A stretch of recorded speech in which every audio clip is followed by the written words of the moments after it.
টি-20 বিশ্বকাপের সুপার 8-এ টানটান উত্তেজনার ম্যাচে পাকিস্তানকে 2 উইকেটে হারিয়ে সবার আগে সেমিফাইনাল নিশ্চিত করল ইংল্যান্ড। মঙ্গলবার শ্রীলঙ্কার পাল্লেকেলেতে পাকিস্তানের মুখোমুখি হয় ইংলিশরা। টস জিতে ব্যাটিংয়ের সিদ্ধান্ত নেয় পাকিস্তান।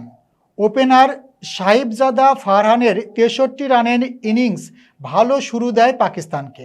শেষ দিকে শাদাব খান ও উসমান খানের ঝোড়ো ব্যাটিংয়ে পাকিস্তানের দলীয় সংগ্রহ দাঁড়ায় 9 উইকেটে 164 রান।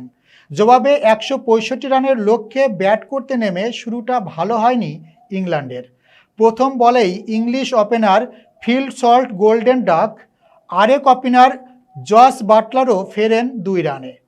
চাপে পড়ে ইংল্যান্ড। মাঝে জ্যাকব রেথেল ও টম ব্যাটনও ফেরেন দ্রুতই। তবে উইকেটের একপাশে দাঁড়িয়ে দানব ব্যাটিং করতে থাকেন হ্যারি ব্রুক। তার 51 বলে 100-র উপর ভর করে ইংল্যান্ড পৌঁছে যায় জয়ের বন্দরে। 2 উইকেটের জয় পায় ইংলিশরা।